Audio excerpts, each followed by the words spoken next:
Thank you for listening to this special episode recorded on board the Carnival Miracle. My name is Felipe, the cruise director, and this week, Jen explains astrocartography. Welcome to the show. Grab a chair, make yourself at home.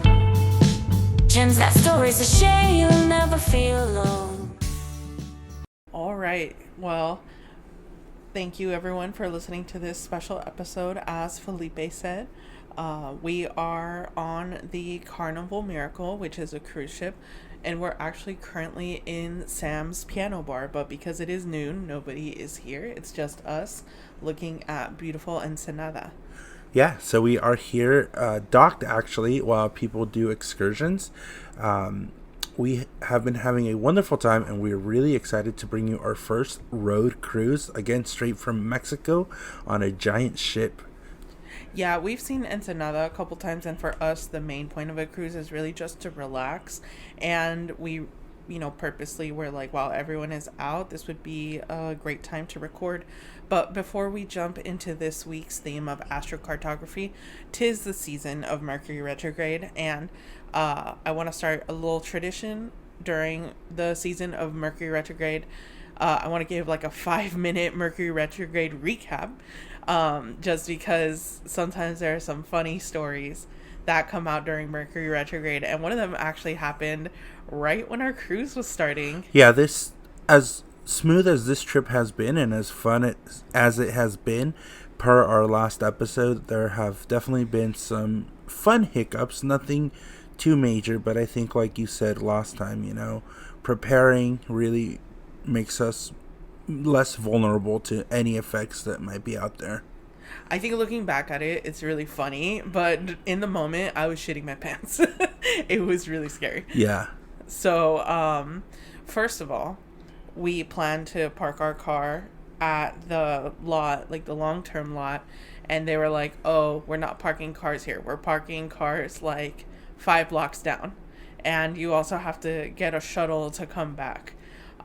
So luckily we were early, but that took a little bit of time. But imagine, like, you think you're gonna squeak by in 30 minutes and then you get that, like, that would have been a nightmare. And if y'all haven't seen TikToks about cruises, they will leave with or without you. They do not care. So luckily we were early. We made it on time. And then after that, we got on the cruise. We were having some fun. And then while we were waiting for everyone else to get on board in time to leave, we were hanging out on the 21 plus floor, or the adults only floor, which was really nice. We were sunbathing. We were kind of taking a nap. And then I was like, I'm hungry. I want to go for some pizza. And then after that, I see David run in with like this panicked look on his face and his shoes untied. So I was like, oh, there's something going on. And then you take it from here, because the next part, you got the info. So I actually got a call on my cell phone that said, this is guest services. Can you please come down with all your passengers and your identification as well as your travel documents? And I said, okay, what is this about? And they said, we don't have too much information, but they found something in your luggage and security needs to talk to you. So just to preface a little bit, before you get on a ship, there's like a whole process that you go through. It's kind of like TSA. Maybe not as stressful, but it's still pretty intense. And you go through a bunch of different checkpoints, and then you embark on the ship. So, like Genesis mentioned, we were already on the ship when we got this notification. We had gone through like our safety briefing. We went through the different like metal detectors and things of that nature. And I was super panicked, like I told Genesis. And yeah, we grabbed all our things and we went to go to guest services to see what was going on. Sorry to interject. There was a double whammy here. Around the same time that you got the phone call, you also realized that you forgot your bag. And your bag had your wallet and it had your meds. And so it's like, we realized, oh shit, David's missing his bag, and then we get this call of there's something in your luggage that's a problem. So we went to guest services, and then we were like, oh, did you find the bag? We were hoping that's what it is. And they said, no, but you need to come review your luggage. Correct. Yeah, I thought it was about that, and so they said, no, this this has nothing to do with that. They said security needed to come and talk to us. So a security guard came and joined us, and he was very pleasant, and I asked him, like, hey, what's going on? And he also said, I don't have information. Just follow me, please. He did mention that he was informed that there was something in our bag that was suspicious, and that we needed to go with him, and they needed to talk to us. Now, at this point, I wasn't sure exactly where he was taking us. I figured it was somewhere on the ship, but the ship had not left yet. He actually took us off the ship. So we went in reverse through all the security checkpoints. Imagine you're already sitting on your airplane seat, and then TSA comes in and says, hey, you need to come with us, and then they take you all the way to where you got dropped off, basically, at the airport. So we did a backtrack through everything, and the whole time he didn't have any information. Again, he was super pleasant, but we were very nervous. Genesis and I were whispering what was in your suitcase? Did you have anything that you weren't supposed to? And then I was thinking, that I have anything I wasn't supposed to? And we couldn't really come to anything. The only thing we could think of was that there was a bottle of champagne, but you are allowed one bottle per trip. So we were I don't think it's that, unless we had to check it in. And I think the severity of how they're acting is pretty high up there. So we didn't know what it was, but long story short, because this episode is about astrocartography, we ended up getting all the way to the backroom securities, and the guy said, hey, we found your bag, the one I had been missing. And I was like, all right, thank you, but you guys could have started with that. You've had us freaking out this whole time. So very appreciative, but yeah, it was just a big miscommunication, and it was all good things. They found our bag, and we were good to go. But the thing is that main security radioed someone who radioed someone who radioed someone, and then called David. So it was a big game / real life telephone where the message got totally skewed. Yeah, that's pretty bad. Yeah, but again, because we prepared, we got there early, we were able to resolve this and get his bag, because if we got there just in time and the ship left and then they ID'd his bag, he wouldn't have had his bag this whole trip. So. All right. But that was a little summary of Mercury retrograde. Communication has been great. We've met some really cool people on board. We did an art auction, and we bought a couple pieces of art, and our art dealer was really nice. Her name is Andrea, and there was some good communication there as well. Yeah, definitely. But anyway, thank you for listening to our story. It's funny looking back at it, but while it was happening, it was so scary. But getting into astrocartography, so we thought that it would be fun to do this while we're traveling, because astrocartography is astro, the astral, outer space, planets, and then cartography is maps. So put those together, it's basically your birth chart on a map, and then you can see which planets run through and their energies affect specific points on a map. So it's very fascinating. This practice came to be around the 1970s, so it's a fairly new practice. However, a lot of people have vouched by it, and so have I. I tried it when I did a road trip with my cousin, and then the trip went exactly as I predicted. So with astrocartography, you have all the planets, and then you have Chiron, which is an important asteroid, and then you have the north and south node, which sort of pertain to destiny. Basically the same things that you would see in a birth chart, just on a map. And everyone's map is going to look different, just like how everyone's birth chart is going to look different. So it's really fascinating. So each planet will have 4 different parts to it. So each planet will have a midheaven line, and this is sort of your vocation, your calling, your purpose. It is also in your birth chart the highest point of your chart. For most people, this is going to be their legacy, and for most people, their legacy is their career. Then there's the Imam Coeli line, which is the IC line. We'll just say IC for short. This is the bottom of your chart. If you look at your birth chart, it's a circle. So it's the very bottom point. This is your sense of belonging, family, roots, ancestry. And then there's your ascendant line or your rising line, just like your rising sign.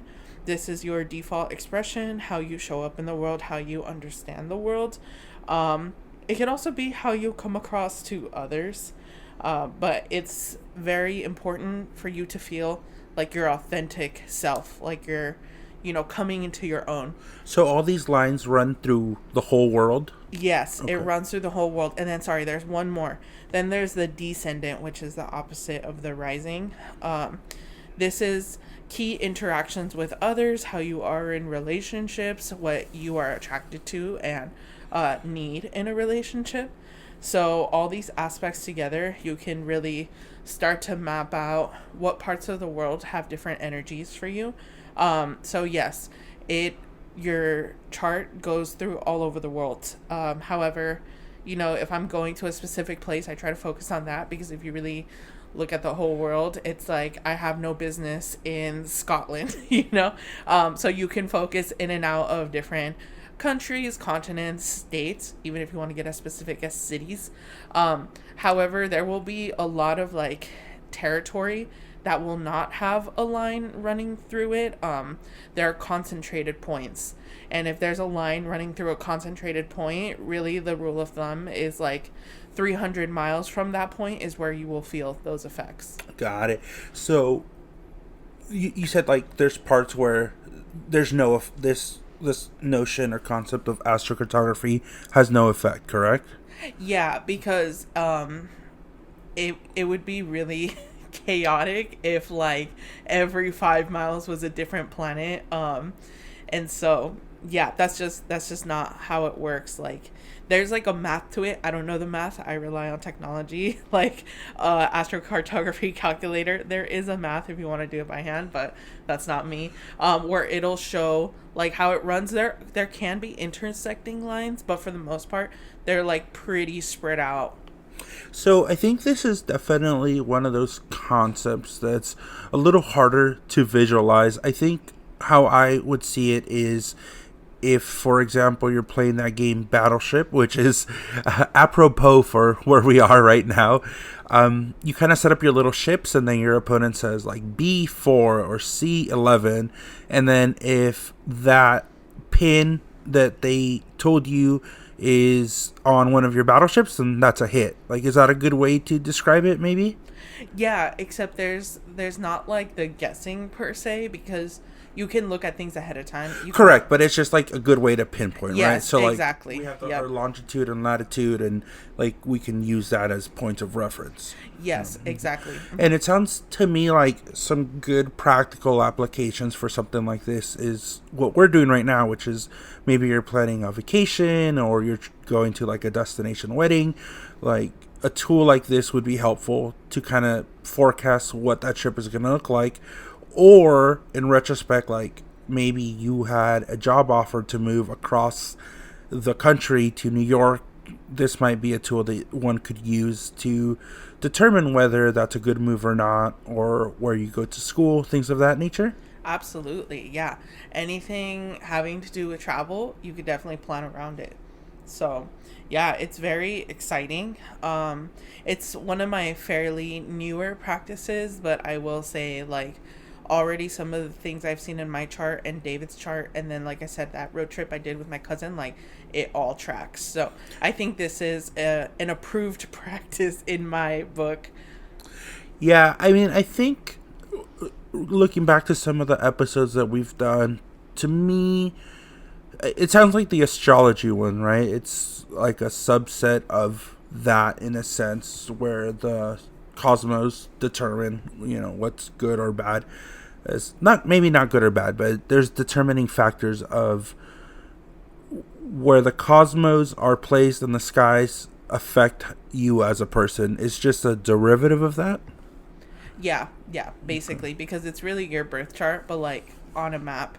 And then if you know the archetypes of the planets, along with the definitions I gave you of the 4 types of lines, that the midheaven, the icy, the rising, and the or ascendant, and then the descendant, it's like putting together a sentence. So for example, if you do like your midheaven and your sun, so your midheaven is your sense of belonging, your legacy, your purpose, and then the sun is where you feel self-actualized, your fullest self.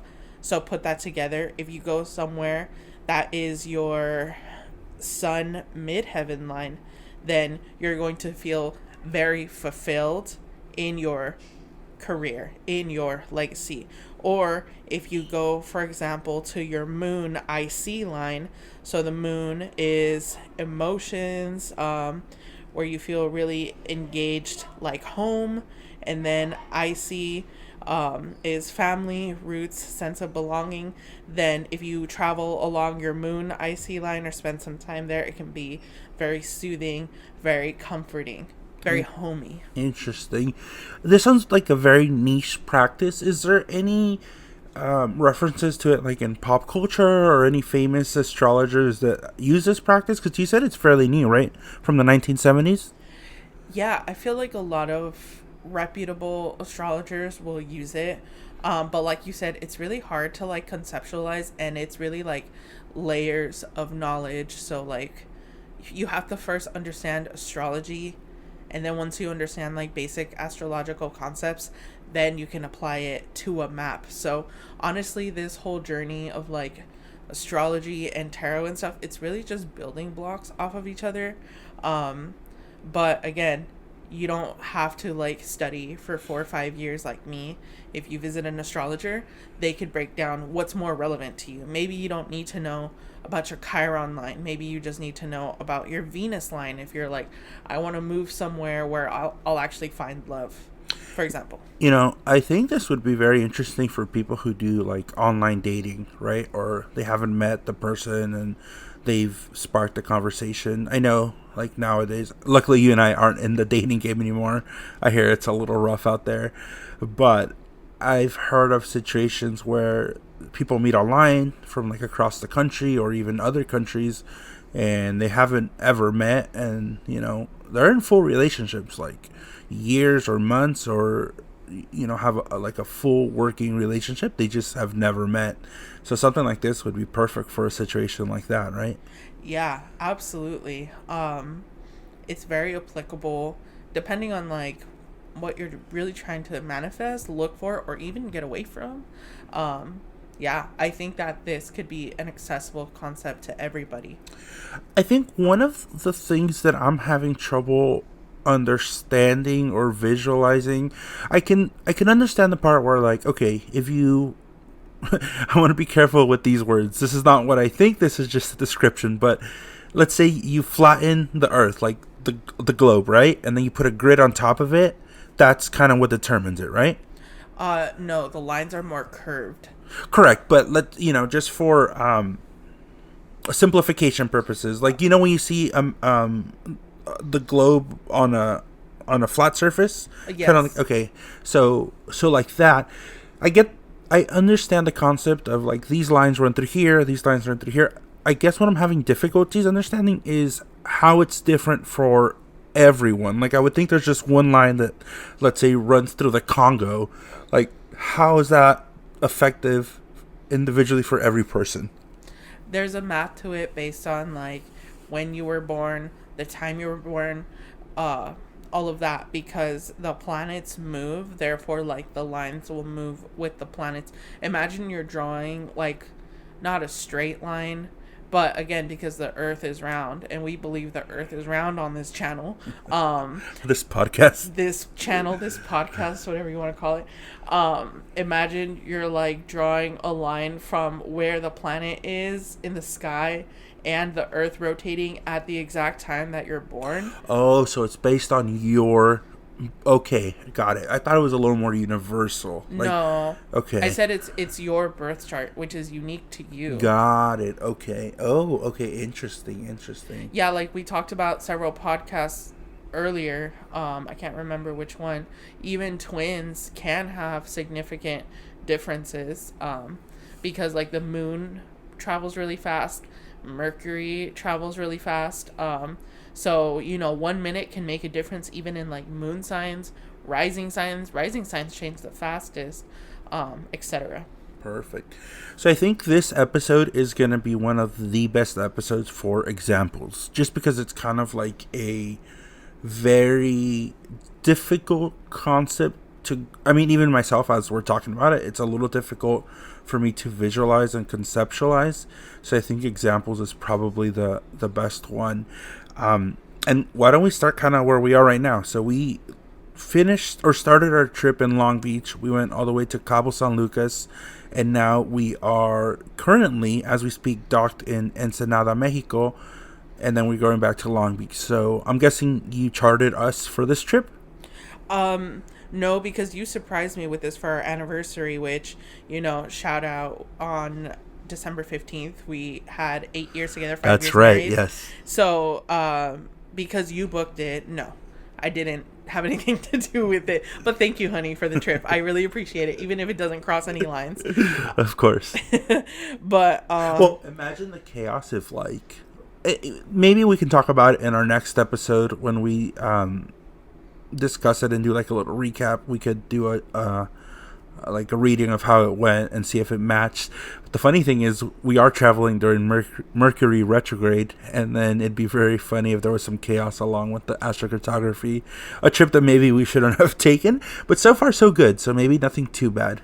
Well, I have your chart and my chart pulled up, luckily, and we don't have any major lines running through where we stopped, which is Ensenada and Cabo San Lucas and Long Beach. So you said no major, any minor?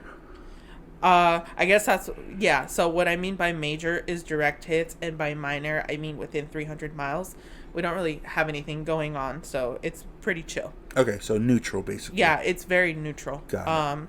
Okay. So let me tell you the story about my cousin. And I told you, what at this point, it's like a year and 3 months ago. Yes. And that's when you first actually mentioned astrocartography.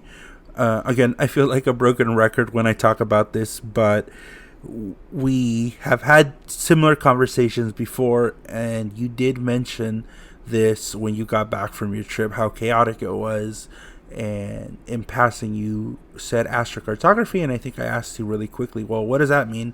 And you broke it down for me.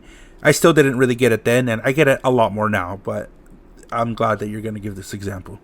Yeah, so again, we don't do this like just for content's sake. These are conversations that we actually have all the time that we thought would be fun for our friends to listen into, which is why we decided to start this podcast. But it's a lot harder now because, like, yeah, I want to have these conversations. Like, I noticed something, and then David and I are like, we gotta save it for the podcast. That's true. We've had a few of that since we started, which is great. I think, didn't we have one earlier on the ship? We were talking about astrocartography, and I said, don't spoil anything. I want to wait till the podcast. Yes. So yeah, this is just us having an authentic conversation, and we're happy that our friends can be a part of it now. But anyway, my lovely cousin Elsie was like, I need a girls trip. I want to do a road trip to Arizona. And I said, all right, bet. So the main purpose of the trip was to see Bad Bunny in Phoenix, and then we just planned stuff around it. And this was when I first sort of like started studying astrocartography, maybe like a year ago, because I was like, oh, I heard about this thing. Now I've been studying astrology for like 4 years. I can really build off of this knowledge now. I feel a little more comfortable. So let me look at my chart. And then I saw that Mars ran through all of Arizona. So I was like, oh shit. So, and as a recap, what does Mars mean for the people? Yes, thank you, babe, for always reminding me to come back down. So Mars is adrenaline, adventure. It could be anger. It could be near-death experiences. And Mars is the god of war, right? Yep. That's This time we got it right. Yeah, I know. Yeah, not Mercury. But yes, so I was like, oh shit, I didn't see this before. I mean, I wouldn't have said no anyway. I would have still wanted to go. But I was like, damn, this is going to be an interesting trip. So I made some predictions. I was like, we're probably going to do something like adrenaline inducing. Oh, so you noticed this line going before you went on the trip? Yes. Oh, I didn't know that. Okay. I was like, this is probably going to be adrenaline packed. It's probably not going to be relaxing. It's going to be fun, but it's not going to be relaxing. We're going to be go, go, go. And I might have a near-death experience. So I was like, all right, well, whatever. We're going to do this. So we went. We had a blast. We stopped by Joshua Tree, which is still in California. So, you know, it was all chill there. And then, yeah, we went to Phoenix. Within 5 minutes, it was like super sketchy. At night, we saw someone work in the streets, and then we saw hey, work is work. yes, exactly, sex work is work. We believe that, but it was just like random. It was like, oh, so this is what happened within 5 minutes. I saw that, which I was like, you go, girl, if it's on your own volition. And then we saw a little person trying to fight someone else at a gas station. And then we saw someone like passed out, probably because they were on one with drugs. So I was like, okay, this is interesting. We got gas, and then we ran out of there. And then we saw the Bad Bunny concert, which was super fun. And then trying to get an Uber after the concert was like something else. And I've been to concerts with your cousin, and she is a great concert goer. She makes concerts very fun, very energetic. She definitely brings the beat and the energy. Yes, definitely. And then we did ATV riding for the first time. I was very scared. We had to sign a liability waiver. I started to get the hang of it, and then I was going uphill, and then I accidentally basically went like too steep, and my bike was gonna, or my ATV was gonna flip backwards on me. It was starting to like roll back, right? Yes. And I was like, oh shit. And the one thing they tell you is don't put your leg, you're gonna break your leg. But it was either that or flip backwards. So I was like, fuck it, I'm gonna break my leg. And I put my leg down and I hit the brake at the same time. But then luckily at the same time my instructor was like running up to like grab my ATV and stabilize me. So I didn't get injured. Shout out to, I think his name was Marcus. Shout out to Marcus. And then after that we went to Sedona. And we were trying to go to the Devil's Bridge. I am kind of scared of heights, low key. We had to like free climb this like maybe 2 stories high or 3 stories high, like rocks. Going up is not a problem, but going down, like I have to look down and climb down. I was like shaking in my boots. The Devil's Bridge is like super narrow and like high up, and people go take pictures and stuff. And my cousin was like, let's go take a picture. I was like, no, I am afraid. And then when we started walking back, I started getting like a little bit of like heat exhaustion and like delirious and stuff, and like there was no signal. We were like on our own. And then I don't know why, but I went hiking with my wedding ring, and then my hand started to swell up and turn purple. And I was like, oof, I'm gonna lose my fucking hand out here in the desert. And I was also like kind of delirious, so I didn't notice it was purple until I couldn't close it. It was like swollen and purple. I was like, fuck. And I was like, do you have sunscreen? And luckily she did. And then I was able to slip it off, and then I was just moving my hand to bring the swelling down. I was like, we're gonna fucking die out here. It took like some mental energy because I'm not in shape. She was probably chilling. She was like, she seemed fine. But I was like, I'm gonna fucking die out here. So yeah, there was like a lot of like life flashing before my eyes stuff and a lot of like epiphanies. It was like really scary, but I kept pushing myself. I was like, I have to make it because there's no signal, no one is coming. I have to push through even if I'm fucking exhausted. So we did, and then luckily she was fine, so she drove us back to our Airbnb once we reached our car. But then the rest of the way was super chill in Flagstaff and Lake Havasu. But yeah, never thought I would go ATV riding. I never thought I would go hiking in Sedona for like 7 miles, like kind of free rock stair climb, like 3 heights just cuz with no protection. And then, yeah, get a little like heat exhaustion in the desert. So, I was happy, but I was tired. So that was my vacation near and along a Mars line. See, to me, vacation is synonymous with relaxation. So to me, that does not sound like a vacation at all. Yeah, so if you're trying to plan a vacation and you're not an adrenaline person, don't do it near your Mars line. If you want a chilled, nice vacation, I would probably say along your Venus line and across your moon. If you like to gamble, like me, and you want to go to the casino and have fun there, maybe like do something across your Jupiter line, see what casinos are along the Jupiter line. But I was looking at both of our charts. Ooh, okay. And when I pulled up your chart, my jaw dropped. So when I saw David's chart for the first time a couple of days ago, I saw that his Mercury midheaven, again, let's put the sentence together. Mercury rules communication. Yes. And then midheaven rules like your legacy, your purpose, your career for most people. It went through San Francisco. Ooh, spicy. And David got his degree in San Francisco State University. Yeah, that's where I chose to go. Obviously, I didn't look up my astrocartography graph before I made that decision. It was well before I knew you.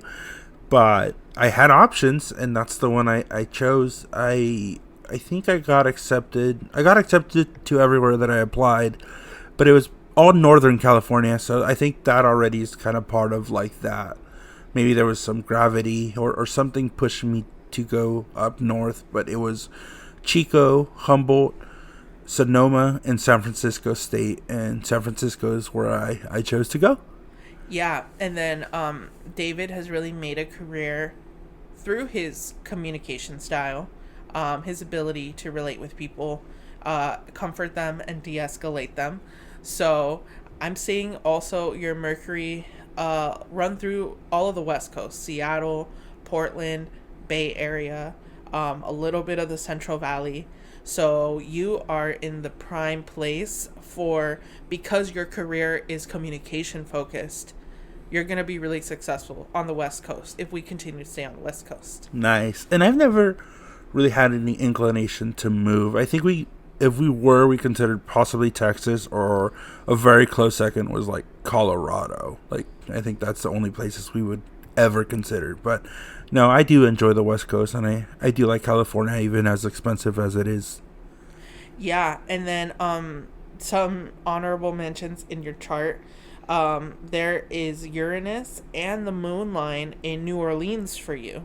Ooh. So Uranus, think of unknown, a wild card.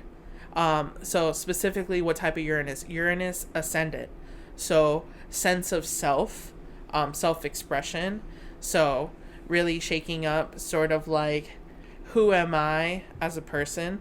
And then also your descendant moon. So descendant, ability to relate to others, maybe relationships. And then moon is like emotions. Again, also sense of belonging in New Orleans. So I feel like I'm excited. There's something on Bourbon Street waiting for me. And I've told you about it. We're, little side note, Genesis and I are trying to go to all 50 states. And one of the states that I'm looking forward to the most is New Orleans. That's Louisiana, but the city I want to go to is New Orleans, and really experience that whole kind of Cajun vibe, Cajun Louisiana. And there's a lot of metaphysical stuff there, so that might be a good place to also film an episode. Didn't you take a trip to the Bahamas where you got pretty lucky? Yes, yeah, and that was another Carnival cruise. Shout out to Carnival. Yeah, I love cruising. I think it's the best way to vacation. A lot of people don't. I love the water. I really enjoy the water. We had some fun water excursions on this trip. So I like it. I know some people are deathly afraid of the ocean, so I get it. But yeah, our first trip to the Bahamas was on our first Carnival cruise with my brother and my mom.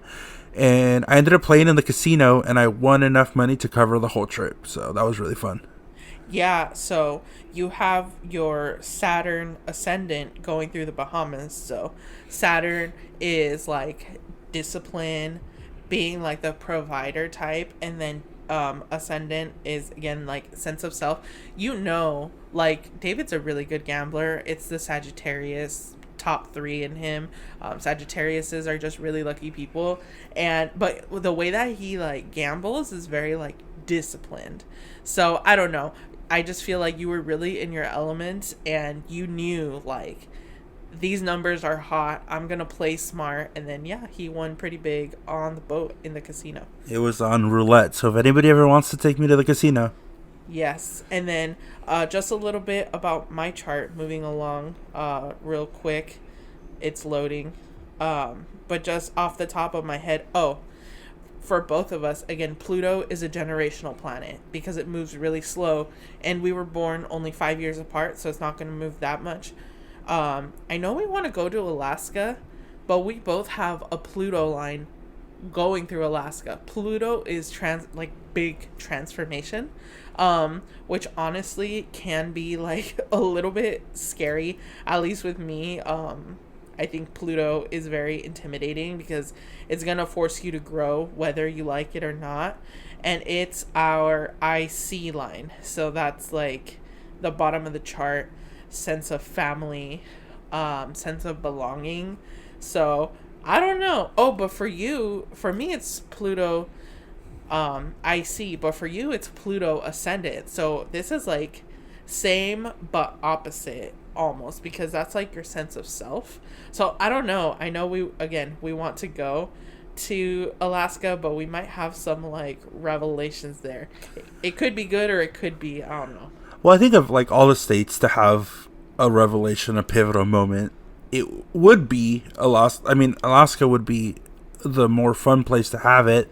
I know they have like, if it's clear enough, we could see the Aurora Borealis and the beautiful glaciers. There's no place that I can think of other than the North and South Poles that could give us that experience. Yeah, so we would have like some sort of transformation and epiphanies in different ways. For you, it'd be more for yourself. For me, it would be more sense of belonging. So that's fascinating. Awesome. And then I would have the most career success on the East Coast, specifically Washington, D.C.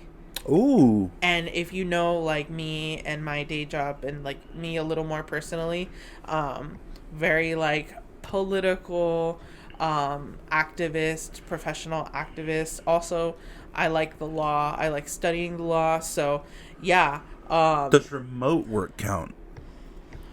Ooh, that is a very interesting question to ponder.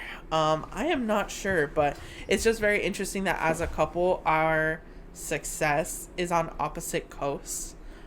So that's something to think about. Interesting. Yeah. So our next episode is going to be coming straight from Washington, D.C. on Capital City. I wish. That would be so cool. Awesome. Is there anything else fun to share from your chart? Because we do want to move into questions.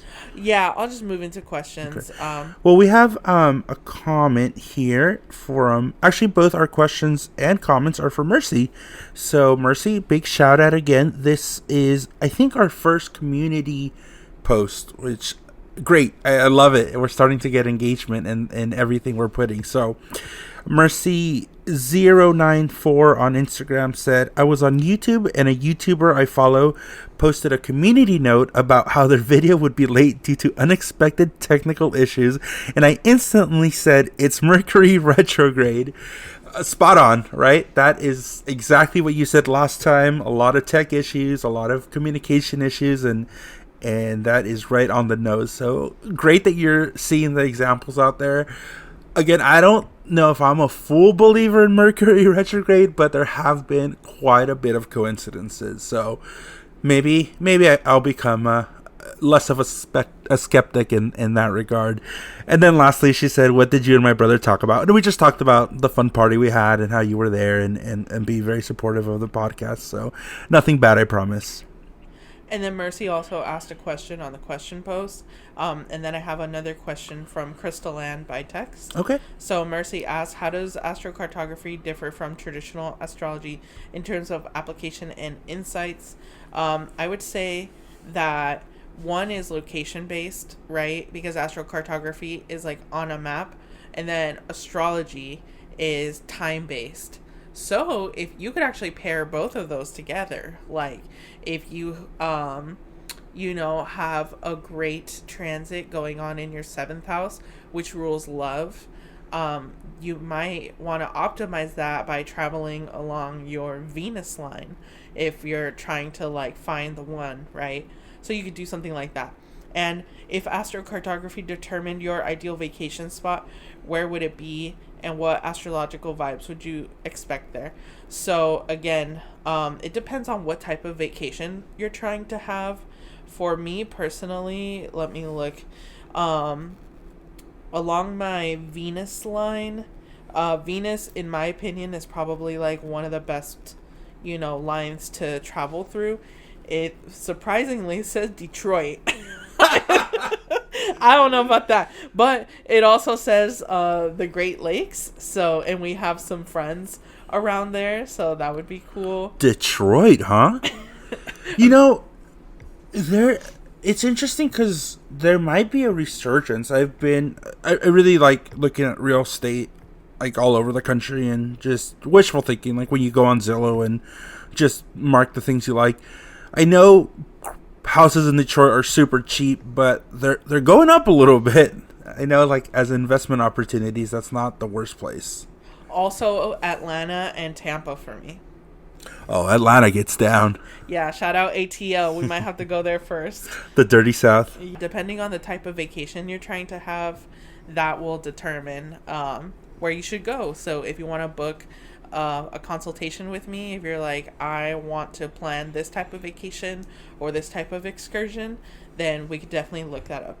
And then Crystal Ann asks, what placement influences the good places to live and travel? Again, it depends on let's talk about moving. We already talked about travel. Like, what type of life you're trying to manifest. If you're like, I don't give a fuck, get me out of here, I need some radical change in my life, then you might want to find an intersection point of Uranus and something else. So if you're like, I just need a complete shakeup in my career, then maybe Uranus and Saturn, if they conjunct anywhere. Or if you're like, I just need a complete, like, I need to change as a person, I want to be a better person, I need to undo old ways, Uranus and Pluto is going to be super intense, but you might get what you're looking for there. Or if you're like, I need a complete shakeup in my love life, then again, maybe like Pluto and Venus or Uranus and Venus, depending. But I would say for like a permanent, maybe that's like temporary move, like for a couple years, but for like a permanent, happy, peaceful life, I would say if you're looking for that. Some people don't want a peaceful life to live fast, die young. Well, some people don't. And I think I have a little bit of this. Some people don't like setting roots, right? They're just kind of like, I'll go where the wind takes me. Yeah. But I would say for like the most happiness and some stability, I would try to go based off of your sun, your moon, and then probably your Venus as well. You'll probably have the best time there. Nice.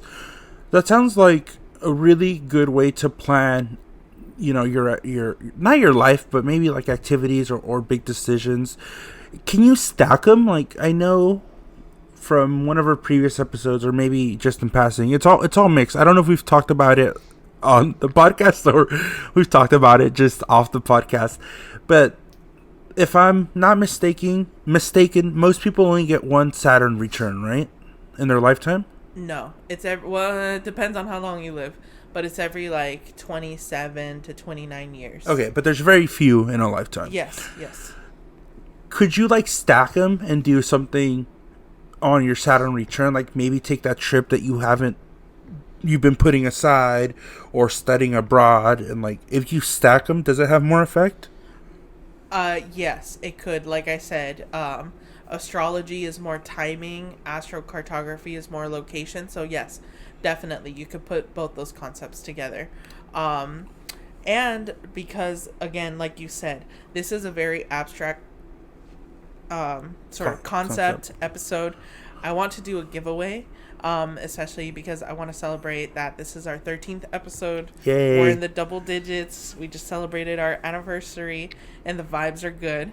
So if you want a free astrocartography reading with me, you want to be entered into a raffle, then in the next community post, comment where you would like to travel and who you would want to travel with, and tag a friend. Perfect. And we'll announce the winner in the next episode? Yes, we'll announce the winner in the next episode. So the deadline for the giveaway will be from the time that we post the community post, which is Thursday, until I'll say maybe Sunday at, let's do 5 p.m. Pacific Standard Time. Perfect.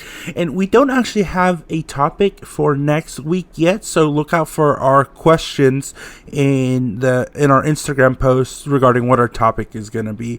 We are on vacation, so we're slacking a little bit, but we're still putting an episode out, so I'm very proud of us for that. Yeah, I didn't think we were going to be able to pull it off, but we are, so that's awesome. Awesome. So really quick, just your socials for everybody. Yes, so my Instagram is Genkahlotarot, GenKahlotarot, and then my email is tarotwithgenesis@gmail.com. Excellent. Alrighty, everybody, have a wonderful time this holiday season, and thank you so much for listening. Blessed be signing off, and good luck in Mercury retrograde.